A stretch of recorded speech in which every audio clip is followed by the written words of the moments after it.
نحمده ونصلي على رسوله الكريم اما بعد فاعوذ بالله من الشيطان الرجيم بسم الله الرحمن الرحيم رب اشرح لي صدري ويسر لي امري واحلل عقدة من لساني يفقهوا قولي۔ پہلے لفظی ترجمہ، والذین، اور وہ لوگ، یؤمنون، وہ ایمان لاتے ہیں، بما، ساتھ اس کے جو، انزل، نازل کیا گیا، الیک، طرف تیرے، وما، اور جو، انزل، نازل کیا گیا، من، سے، قبل کا، آپ سے پہلے، تجھ سے پہلے، و، اور، بالآخرتی، ساتھ آخرت کے، ہم، وہ، یوقنون، وہ یقین رکھتے ہیں، اولئک، یہی لوگ، علی، اوپر، ہدن، ہدایت کے ہیں، من ربہم، من، سے، ربی، رب، ہم، ان کے، یعنی ان کے اپنے، من ربہم، اپنے رب کی طرف سے، و، اور، اولئک، یہی لوگ، ہم، وہ، المفلحون، فلاح پانے والے ہیں، کامیاب ہونے والے ہیں۔ اب ان الفاظ کا ہم انالیسس کرتے ہیں یا ان کی تھوڑی ڈیٹیل میں جاتے ہیں۔ والذین، اور وہ لوگ، یہ جو وا ہے اس کا بھی مطلب ہے۔ اب دیکھیں نا عربی زبان میں حرفوں کے بھی مطلب ہے۔ والذین یؤمنون، دوبارہ آ گیا یؤمنون، بما، ساتھ اس کے جو، انزل، نازل کیا گیا، نون زیلام، نزلہ، نزلہ کا لفظ آپ بولتے ہیں تو اس کو کیوں نزلہ کہتے ہیں؟ اس میں بھی کچھ گرتا ہے۔ تو انزلہ، اتارنا، نازل کرنا، تو انزلہ، اتارا گیا، الیک، یہ بھی دو لفظوں سے مل کر بنا ہے، ایک ہے الا اور ایک ہے کا۔ الا کا مطلب ہوتا ہے طرف، اور کا جو حرف ہے اس کا کیا مطلب ہے؟ تیرا، آپ کا۔ وا، پیچھے گزر چکا، ما، گزر چکا، انزلہ، گزر چکا، من، گزر چکا، قبل، اردو میں قبل بھی استعمال ہوتا ہے، قبل کا معنی ہوتا ہے پہلے، کا، گزر چکا، وا، گزر چکا، بے، گزر چکا، آخرت، یہ آنے والی ہے۔ جی، آخرت کا لفظ جو ہے آخری سے ہے، تو آخرت جو آخر میں آئے گی، ہم، وہ، یوقنون، یقین کرتے ہیں، ملتا جلتا ہے نا یوقنون یقین سے، تو اس کا جو روٹ ہے وہ ہے یہ قاف نون، واضح اور ثابت ہونا، وہ چیز جو دل، عقل، ارادے کو مسخر کر لے، یعنی یقین اس کیفیت کا نام ہے کہ جو انسان کی عقل، دل، ارادے کو اپنے قابو میں لے لے، اپنے کنٹرول میں لے لے۔ ایک ایمان ہوتا ہے، ایک یقین ہوتا ہے۔ ایمان پہلا درجہ ہوتا ہے، یقین آخری درجہ ہوتا ہے۔ عمل دونوں میں ایک ہی ہے، ماننا، لیکن یقین ایسا ماننا ہوتا ہے کہ جس کے بعد دل، دماغ، ارادہ، اختیار سب کچھ اس کے تابع ہو جائے، اسی کے مطابق ہو جائے۔ اولئک، یہ نیا لفظ آ گیا ہے، یہ لوگ یا وہ لوگ، ایسے لوگ، الا، اوپر، ایک ہوتا ہے الا اور ایک ہوتا ہے الا۔ الا ہوتا ہے الف کے ساتھ طرف، اور الا عین کے ساتھ اوپر۔ ہدن، ہدایت کے، من، رب، رب، ہم، و، اولئک بھی گزر چکا، ہم بھی گزر چکا، المفلحون، فلاح پانے والے، مفلح کی جمع، فے لام ہے اس کا روٹ ہے، فلاح کا مطلب ہوتا ہے کاٹنا، پھاڑنا، فلاح کہتے ہیں کامیابی کو. اصل میں یہ فلاح کا لفظ کسان کے لیے، فارمر کے لیے استعمال ہوتا ہے عربی میں. فلاح کیا کرتا ہے؟ زمین کو پھاڑتا ہے اور فصل کاٹتا ہے. تو کاٹنے پھاڑنے والے کو کیا کہتے ہیں؟ فلاح. تو فلاح کہتے ہیں کامیابی کو، لیکن مکمل کامیابی کے لیے فلاح استعمال ہوتا ہے، ادھوری کامیابی کے لیے نہیں. یہ دنیا اور آخرت دونوں کی کامیابی کے لیے استعمال ہوتا ہے. مفلح اصل جو چیز ہے نا وہ آپ کو پہچان کرنی ہے. لفظ پہچانیے. کسی بھی اسکل کو اگر آپ نے اختیار کرنا ہے تو اس کے لیے کیا ضروری ہے؟ آپ ریپیٹ کریں اس کو بار بار. پہلے الفاظ کو سمجھیے، غور کیجیے، پہچانیے، دماغ لڑائیے، اس کے بعد اس کو بار بار پڑھیے حتیٰ کہ وہ آپ کو ازبر ہو جائے اور آپ اس کے ماسٹر ہو جائیں، اور ایک وقت آئے کہ ان الفاظ کو آپ بغیر کسی ترجمے کے ڈائریکٹ سمجھ سکیں. ٹھیک ہے.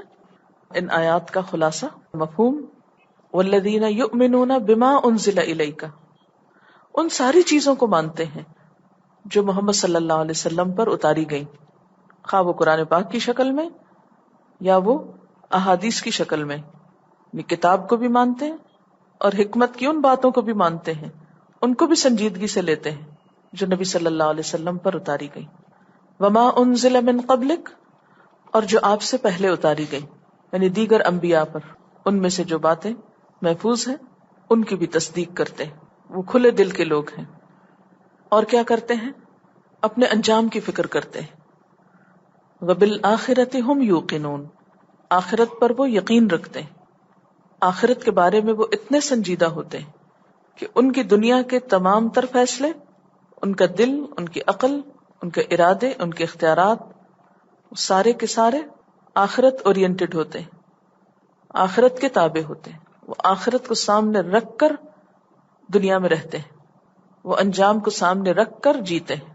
اولئک، ایسے لوگوں کی پہچان کیا ہے یا ایسے لوگوں کا طریقہ کیا ہے؟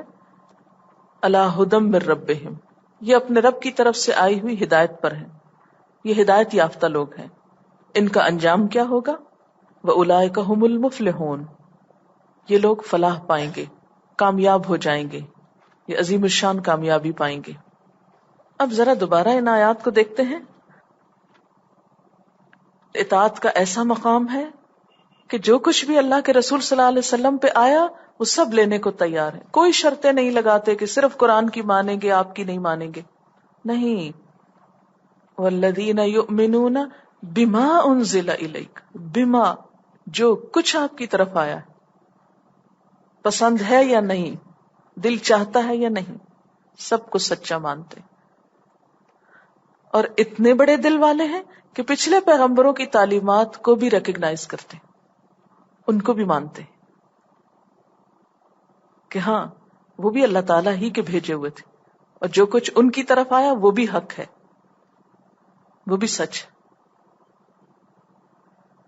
اور پھر بے فکر ہو کر، بے خوف ہو کر، غفلت سے نہیں جیتے، آخرت کو سامنے رکھ کے جیتے. وہ شارٹ سائٹڈ نہیں ہوتے، کوتاہ نظر نہیں ہوتے، صرف آج کی نہیں سوچتے، دور اندیش ہوتے ہیں، کل کی بھی سوچتے ہیں. آج تو گزر جائے گی، کل کہاں ہوں گے، یہ دنیا تو ہاتھ سے نکل جائے گی، کل آخرت کا کیا بنے گا. وہ فیصلے آج کے فائدوں کو سامنے رکھ کے نہیں کرتے، وہ کل کی زندگی کو سامنے رکھ کے اپنی زندگی گزارتے. اس لیے کہ ہمارا کل کیا ہے جیسا ہمارا آج ہے. آج کیا ہے؟ مثلاً اگر آپ کے ہاتھ میں کاغذ ہے اور اس پر آپ کچھ لکھ رہے ہیں تو یہ آپ کا آج ہے. کل اس ورقے کو الٹا دیا جائے گا، جو آج لکھیں گے وہ کل دکھا دیا جائے گا. بعین ہی وہی، نہ کم نہ زیادہ.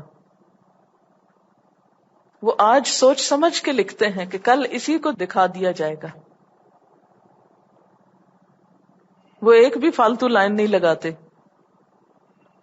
داغ دھبے نہیں لگاتے، وہ آخرت کو سامنے رکھ کے کام کرتے ہیں. وبالآخرۃ ہم یوقنون، آخرت نے ان کے دل کو پکڑا ہوا ہے. کنٹرول کیا ہوا ہے.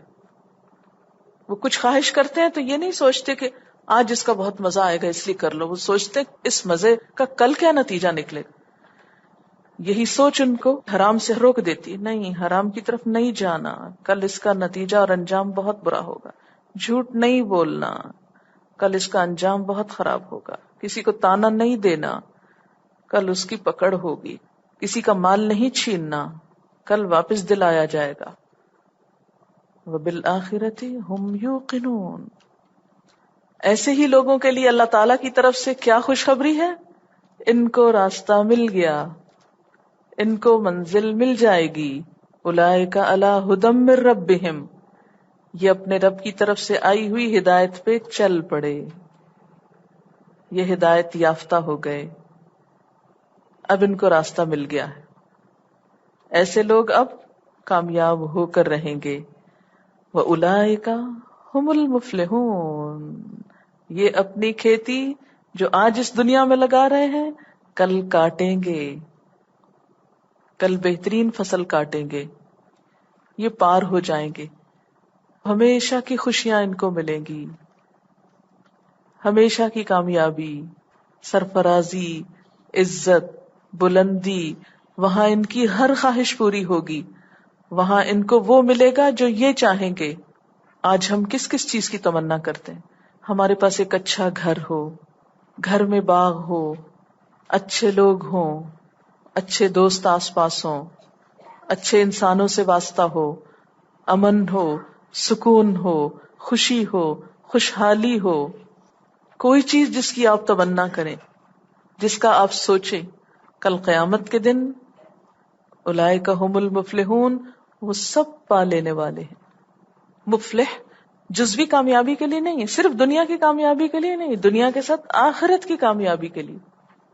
اس لیے اس کتاب کا پڑھنا ضروری ہے، کیونکہ باقی کتابیں آپ کو دنیا میں کامیاب ہونے کے طریقے تو بتاتی ہیں، کامیاب زندگی گزارنے کے اصول، کامیاب لوگوں کی زندگی کے جو طریقے ہیں. اچھا، میرا آپ سے ایک سوال ہے کہ جب یہ بات آئی کہ یہی لوگ ہدایت پر ہیں اور یہی لوگ کامیاب ہونے والے ہیں، تو کیا اس کا مطلب یہ ہے کہ صرف یہی چند کام کر لینا کافی ہے؟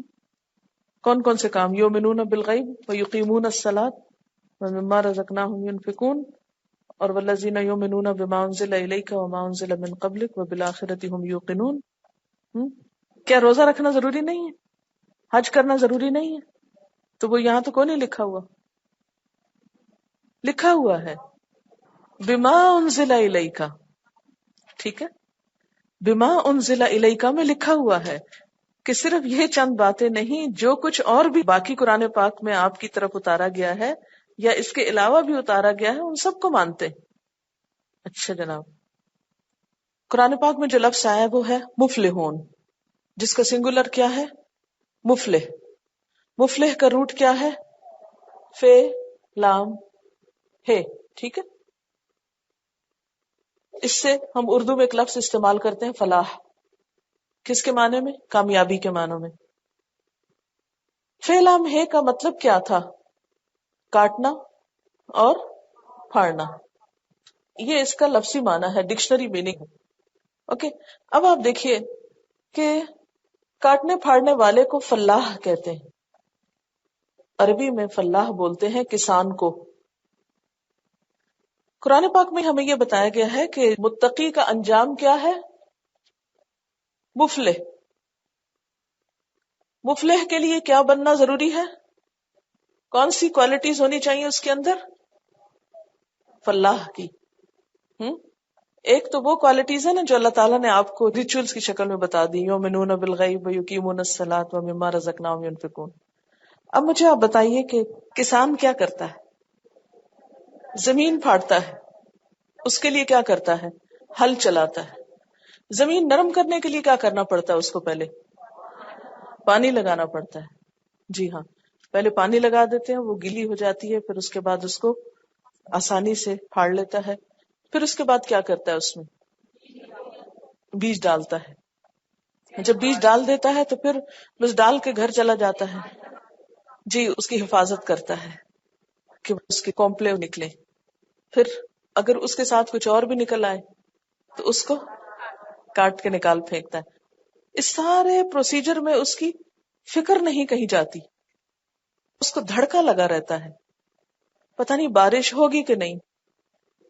آپ نے کبھی کچھ اگایا، کچھ بویا، اس وقت آپ کے دل میں کیا ہوتا ہے؟ یہ جو بیج میں ڈال رہی ہوں پتہ نہیں یہ نکلے گا کہ نہیں نکلے گا. پھر کیا ہوتا ہے؟ نکل آتا ہے تو آپ کہتے ہیں پتہ نہیں یہ بڑھے گا کہ نہیں بڑھے گا. جب بڑھ جاتا ہے تو آپ کیا سوچتے ہیں؟ پتہ نہیں اس میں پھل آئے گا یا نہیں آئے گا. پھر کیا سوچتے ہیں؟ کب تک آپ بے فکر نہیں ہوتے؟ جب تک کہ آپ اس کو کاٹ نہیں لیتے. اور کاٹ کے بھی اگر وہیں رکھ کے آ جائیں، ہوائیں آئیں گی اڑا کے لے جائیں گی. جب تک آپ اس سے فائدہ نہیں اٹھا لیتے، اس کو بیچ نہیں لیتے فار ایگزامپل، یا اس کو کھا نہیں لیتے، یا جو بھی اس کا مقصد ہے. تو متقی کا ہم نے مانا پڑا تھا کہ وہ بہت حساس انسان ہوتا ہے، فکر مند ہوتا ہے، محتاط ہوتا ہے، کیئرفل ہوتا ہے، غافل اور بے فکرہ نہیں ہوتا. تو اس کو امیجن کریں ایک کسان میں، ایک فارمر میں، ایک فلاح میں. ان کوالٹیز کو ڈھونڈیں اور ان دونوں کے بیچ میں اپنے آپ کو ڈھونڈیں. اب ہم ذرا متقین کی صفات دوبارہ دیکھتے ہیں اور فلاح کو بھی ذرا ساتھ ساتھ لے کے چلنا ہے. متقی جو ہوتا ہے وہ غیب پر ایمان لاتا ہے. ایمان کہاں ہوتا ہے؟ اس کی جگہ کیا ہے؟ دل. دل کی کیفیت بتائی گئی نا، اس کی باطنی کیفیت. یہاں پر آپ دیکھیں کہ اگر فلاح کو یہ یقین نہ ہو، یا اس کے اندر ایک ایمان کی کیفیت نہ ہو، اعتماد نہ ہو کہ یہ موسم اس چیز کے اگانے کا ہے یا یہ زمین اگائے گی، تو اس وقت تک وہ بیج نہیں اس میں ڈالتا نا. ایک طرح سے کسان کا بھی ایک غیب پر ایمان ہوتا ہے تو تبھی وہ بیج ڈالتا ہے نا. وہ جو بیج ڈال رہا ہوتا ہے نا تو اپنے ہاتھ سے ایک چیز گنوا کے مٹی میں ڈال رہا ہوتا ہے. تو ایمان بالغیب ہے نا ایک طرح سے اس کا بھی. پھر آپ دیکھیں یقیمون الصلاۃ میں کس چیز کا اظہار ہوتا ہے؟ جسمانی ایکسرسائز، مشقت. کبھی آپ کھڑے ہیں، کبھی آپ جھکیں، کبھی آپ زمین پر سر رکھیں، کبھی آپ بیٹھ کے کچھ کر رہے ہیں، کبھی آپ پھر کھڑے ہو رہے ہیں. نماز مختلف حالتوں میں اللہ کے ذکر کا نام ہے نا. نماز کو امیجن کریں ذرا، کھڑے ہیں، ہاتھ اٹھائے، پھر جھکے، پھر کھڑے، پھر سجدے میں، پھر بیٹھے، پھر اٹھے، پھر نیچے، پھر اوپر، پھر دائیں بائیں، ہے نا. بالکل اسی طرح کسان بھی صرف آرزوؤں اور تمناؤں سے کام نہیں لیتا، یا بس بیج پھینک دیا بس کافی. کبھی بیٹھ کے کام کر رہا ہوتا ہے، کبھی جھک کے کام کر رہا ہوتا ہے، کبھی کھڑے ہو کے کر رہا ہوتا ہے. یعنی مسلسل، یعنی فزیکلی اس میں انوالو ہوتا ہے، جسمانی طور پر بھی مشقت کرتا ہے. محض سوچے نہیں سوچتا، محض توکل اور اعتماد کر کے نہیں بیٹھ جاتا، بلکہ عملی کوشش ضروری ہوتی. پھر اس کے بعد آپ دیکھیں کہ جو رزق ہم نے ان کو دیا اس میں سے خرچ کرتے ہیں، گویا حقوق العباد ادا کرتے ہیں. کسان بھی جو کچھ اگاتا ہے وہ سب خود ہی کھا جاتا ہے. کیا کرتا ہے؟ کچھ دوبارہ اگانے کے لیے رکھتا ہے، کچھ انسان کھاتے ہیں، کچھ چڑیاں پرندے کھاتے ہیں. یعنی ایک کسان کی محنت سے کتنی مخلوق فائدہ اٹھاتی، کبھی سوچا آپ نے؟ کتنے فائدہ اٹھاتے. اسی طرح ایک متقی انسان جو ہوتا ہے اس کی زندگی ایک کسان کی طرح فائدہ مند ہوتی، بارآور ہوتی. جیسے حضور صلی اللہ علیہ وسلم نے فرمایا نا کہ جب ایک کسان کچھ زمین میں اگاتا ہے تو اس سے چڑیاں پرندے وغیرہ جو کچھ کھا جاتے ہیں وہ سب اس کے لیے صدقہ لکھا جاتا ہے. تو اسی طرح ایک بندہ مومن جو ہوتا ہے نا، اس کا ہر عمل اس کے لیے نیکی کے جذبے کے ساتھ کیا ہوا صدقہ ہوتا ہے. اب ایک کسان اگر سب چڑیوں کے اوپر بین لگا دے، زمین کے کیڑوں کا ناطقہ بند کر دے، اور کسی انسان کو پاس پھٹکنے نہ دے اپنے فصل کے، کسی کو کچھ کھانے نہ دے اس میں سے، تو پھر وہ خود غرضی کے ایک جذبات آ جائیں گے نا. تو ایسے لوگ پھر مفلحون نہیں ہوتے. اور کیا کرتا ہے؟ یؤمنون بما انزل الیک. اچھے کسان کون ہوتے ہیں؟ جو اپنے پچھلوں کے تجربات سے فائدہ اٹھاتے ہیں. یعنی ایک کسان وہ ہوتا ہے نا کہ جو ان پڑھ ہوتا ہے، جاہل ہوتا ہے، اور وہ بس لگی بندی روٹین میں کام کرتا ہے. اور ایک کسان وہ ہوتا ہے کہ جو پوری طرح انفارمیشن رکھتا ہے. اب آپ دیکھیں اس وقت ایگریکلچر میں دو طرح کے ٹرینڈز ہیں نا. ایک ہمارا بالکل ٹریڈیشنل طریقہ ہے، اور ایک کیا ہے، بہت پڑھے لکھے لوگ جو ایگریکلچر کی فیلڈ میں آ کے بہت ریسرچ کر رہے ہیں. اور نہ صرف یہ کہ ہمارے ملک میں بلکہ پوری دنیا میں آپ دیکھیے ان کا ایگریکلچر جو ہے وہ کہاں جا رہا ہے. اور اسی طرح صرف کتابیں پڑھ کر ہی نہیں آپ اچھے کسان بن سکتے، بلکہ وما انزل من قبلک، پچھلے تجربات اور پچھلے مشاہدات جو ہیں وہ بھی فائدہ دیتے ہیں. تو بنیادی طور پر کامیاب انسان جو ہوتا ہے وہ پریجوڈس نہیں ہوتا، اس میں تعصب نہیں ہوتا، صرف اپنے تجربے اور اپنے علم کو ہی کافی نہیں سمجھتا. گزشتہ لوگ جو اس فیلڈ میں کام کر چکے ہیں ان کے تجربات سے بھی فائدہ اٹھاتا ہے. وَبِالْآخِرَةِ هُمْ يُوقِنُونَ، اور اپنے اینڈ کو سامنے رکھ کر کام کرتا ہے متقی. اور اچھا کسان بھی کیسے کام کرتا ہے؟ ایک ٹارگٹ مقرر کرتا ہے نا کہ مجھے یہ اچیو کرنا ہے، اتنا اچیو کرنا ہے، اس میں سے اتنا نکلنا چاہیے، اس زمین سے اتنی برآمد ہونی چاہیے فصل. بلکہ وہ کام ہی اس وقت شروع کرتا ہے جب نتیجہ اچھا نکلنے والا. اس کے لیے وہ صحیح موسم کا انتظار کرتا ہے، صحیح طریقے اختیار کرتا ہے. یہ نہیں کہ ایک کسان جو ہے وہ جذباتی ہوتا ہے کہ اس کو بس شوق آ گیا کچھ فصل اگانے کا، وہ نہ دیکھتا سردی ہے، نہ دیکھتا گرمی ہے، نہ دیکھتا دن ہے، نہ دیکھتا رات ہے، بس وہ اندھا دھن ہل چلا رہا ہے اور پانی ڈال رہا ہے. دن کو 12 بجے دوپہر پانی ڈالتا ہے اور بغیر نرم کیے زمین کو پہلے اس میں ہل چلاتا ہے اور ہل توڑتا رہتا ہے اس کے اندر. اور یہ نہیں دیکھتا کہ صحیح موسم ہے بیج ڈالنے کا یا نہیں، بس ڈالو تاکہ کچھ بھی نکلے، وقت ضائع نہ کرو. بلکہ سوچ سمجھ کر صحیح وقت پر صحیح کام کرتا ہے اور پھر اس سے صحیح نتائج برآمد کرتا ہے. علاقے کو بھی دیکھتا ہے، جگہ کو بھی دیکھتا ہے، موسم کو بھی دیکھتا ہے، مختلف چیزوں کو، پھر آگے بڑھتا ہے. اب آپ اپنے آپ کو رکھیے متقی اور کسان کے بیچ میں، اور آپ نے اب یہ ایک کام شروع کیا کتاب پڑھنے کا. آپ کے اندر کیا کوالٹیز ہونی چاہیے؟ سب سے پہلے آپ اپنے اس کام کے حوالے سے ان کوالٹیز کو پرکھیں گے، پھر ہم جنرل لائف کی طرف جائیں گے. دیکھیں نا، جو اس وقت جس مقصد کے لیے یہاں بیٹھے ہیں پہلے اس کو تو حل کر لیں، اس کے بعد باہر کی دنیا میں نکل کے دیکھیں گے کیا کرنا ہے. یؤمنون بالغیب، یہ قرآن کیا ہے؟ غیب وحی کے ذریعے اترا ہے نا. تو اس کتاب پر، اس کام پر جو آپ کرنے چلے، آپ کا پکا ایمان اور اعتماد ہونا چاہیے کہ یہ فائدہ مند کام. جس کو یہ یقین نہیں کہ یہ کام جو میں کر رہی ہوں یہ فائدہ مند ہے، وہ کبھی بھی پورے شوق سے کام نہیں کر سکے گا. تو پہلی کوالٹی جو آپ کے اندر ہونی چاہیے کہ میں جو یہاں آ کر محنت کر رہی ہوں اور پڑھ رہی ہوں اور سیکھ رہی ہوں اور جو مجھے بتایا جا رہا ہے اس پہ عمل کر رہی ہوں، یہ سب کچھ مجھے فائدہ دے گا. ابھی تو کچھ فائدہ نظر نہیں، ابھی تو سب جا ہی رہا ہے آپ کے ہاتھ سے. فائدہ کہاں رکھا ہوا ہے؟ غیب کے پردے میں نا. ابھی وہ ہٹے گا تو نظر آئے گا کہ آپ کے ایک ایک منٹ پر آپ کو ملا کیا. آپ کو پتا ہے ایک طالب علم جب علم کے راستے میں نکلتا ہے تو وہ فی سبیل اللہ ہوتا ہے، وہ عبادت میں ہوتا ہے یہاں تک کہ وہ واپس نہ پلٹ آئے. اور کیا آپ کو یہ معلوم ہے کہ علم حاصل کرنا نفل نماز پڑھنے سے بھی زیادہ افضل درجے کی عبادت ہے؟ کیوں؟ اس لیے کہ فرض ہے نا.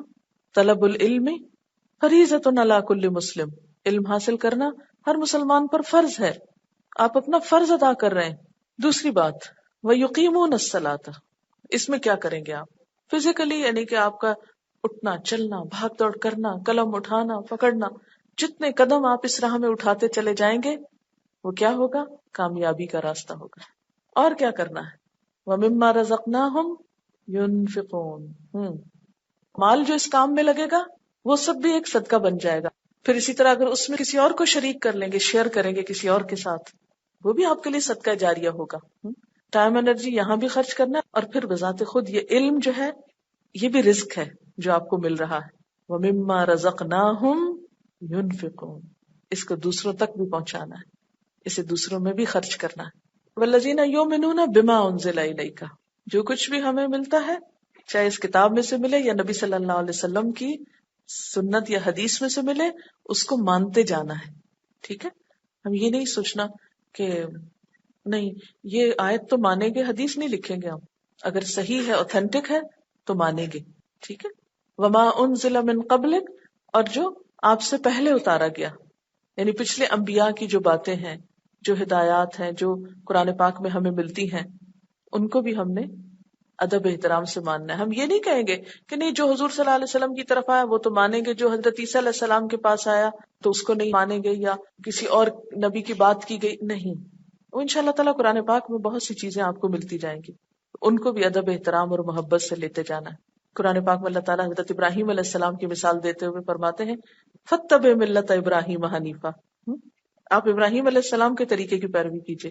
ٹھیک ہے نا. اچھا، وَبِالْآخِرَةِ هُمْ يُوقِنُونَ، آخرت پر وہ یقین رکھتے ہیں. یہاں ایک تو وہی آخرت ہے، ہم نے اپنا یہ عمل کس کے لیے کرنا ہے؟ اس نیت سے نہیں کرنا کہ اس سے ہمیں کچھ دنیا کا مال مل جائے.